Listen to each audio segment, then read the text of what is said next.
Hi friends, நம்ம விஜய் மல்லி ஸ்டோரியில் வந்துட்டு இப்போ ராஜி கண்டிப்பாக ரேணுகாவுக்கு வந்துட்டு போய் ரேணுகாவை நடிக்க வைக்கிறதுக்கு எந்த விஷயமும் பண்ணலை அப்படிங்கிறது 100% ப்ரூவ் ஆயிடுது.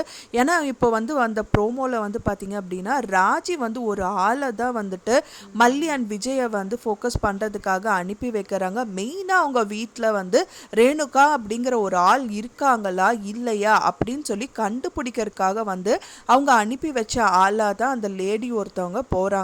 அவங்க போகிறது மட்டும் இல்லாமல் அவங்க ஒரு கவர்மெண்ட் ஸ்டாஃப் அப்படின்னு சொல்லி தான் அவங்க வீட்டுக்குள்ளே என்ட்ரி கொடுக்குறாங்க.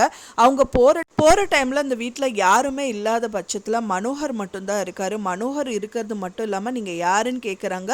நான் வந்து ஒரு கவர்மெண்ட் ஸ்டாஃபு அப்படின்னு சொல்லிட்டு அவங்க வீட்டுக்குள்ளே என்ட்ரியும் கொடுக்குறாங்க. கொடுக்கறது மட்டும் இல்லாமல் ஜூஸ் வந்து பார்த்திங்கன்னா மனோகர் வந்து அவங்களுக்காக ஜூஸ் வந்து ப்ரிப்பேர் பண்ணிகிட்ருக்காரு. அந்த டைம் வந்து பார்த்திங்கன்னா வந்துட்டு அவங்க வந்து அந்த கரெக்டாக ரேணுகா இருக்கிற அந்த ரூமை வந்து கதவை திறக்கிறதுக்காக வந்துட்டு அவங்க ஸ்டெப்ஸில் ஏறி திறக்கிறதுக்கு ட்ரை பண்ணுறாங்க. அந்த டைம் தான் வந்துட்டு விஜய் மல்லி வந்து என்ட்ரி கொடுக்கறது மட்டும் இல்லாமல் விஜய் பார்த்துடுறாரு. அந்த லேடியை பார்த்தது மட்டும் இல்லாமல் நீங்கள் யார் அப்படிங்கிற மாதிரி கேள்வி கேட்குறாங்க. அவங்க வந்து முழிச்ச மாதிரி திருன்னு இருக்காங்க. அந்த டைம் வந்து பார்த்தீங்கன்னா அவங்க ஃபோன் வந்து ரிங் ஆகுது. அதில் வந்து ராஜி அப்படின்னு சொல்லிட்டு அவங்களோட நேம் வந்து வருது. ஸோ கண்டிப்பாக வந்து ராஜி ஃபோன் பண்ணுறது வந்துட்டு விஜய் பார்த்துருவார். ஓ, நீ ராஜி அனுப்பின ஆள் தானே, எத்தனை பேர் வந்து கிளம்பியிருக்கீங்க இந்த மாதிரி, முதலே வந்து நாங்கள் வெளியில் போகும்போது இந்த மாதிரி பண்ணால் இப்போ 2வது தடவை பண்ணியிருக்கா, அவளை நான் சும்மாவே இருக்க மாட்டேன்னு செம்ம கடுப்பில் வந்து ராஜியோட வீட்டில் தான் போய் நிற்பார் அப்படின்னு எதிர்பார்க்கப்படுது.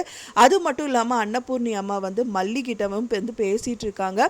உன்ன மாதிரி வந்துட்டு புத்திசாலி அந்தேன் வந்து லூஸு யாருமே இல்லை புள்ள, கட்டின ஹஸ்பண்டை வந்துட்டு யாராவது விட்டு கொடுப்பாங்களாங்கிற மாதிரி அவங்க ஒரு பக்கம் பேசிகிட்டு இருக்காங்க. ஸோ இதுதான் வந்து ப்ரோமோவில் வந்திருக்கு. ஸோ என்ன நடக்க போகுது அப்படின்னு சொல்லிட்டு வெயிட் பண்ணி பார்க்கலாம் ஃப்ரெண்ட்ஸ். என்ன நடக்க போகுது, எப்படி வந்து சீரியல் ரன் ஆகும் அப்படின்னு தெரியல. வெயிட் பண்ணி பார்க்கலாம். நீங்கள் என்ன நினைக்கிறீங்க அப்படின்னு சொல்லிட்டு உங்களோட கருத்துக்களை மறக்காமல் எனக்கு கமெண்ட்டில் ஷேர் பண்ணுங்கள். நான் சொன்ன இந்த தகவல் உங்களுக்கு பிடிச்சிருந்தா மறக்காமல் லைக் பண்ணுங்கள், ஷேர் பண்ணுங்கள், கமெண்ட் பண்ணுங்கள், சப்ஸ்கிரைப் பண்ணுங்கள். மேலும் இன்னொரு மல்லி சீரியல் அப்டேட்டோட நெக்ஸ்ட் மீட் பண்ணுறேன். தேங்க்ஸ் ஃபார் வாட்சிங் மை டியர் ஃப்ரெண்ட்ஸ். நெக்ஸ்ட் வீடியோவில் பார்க்கலாம்.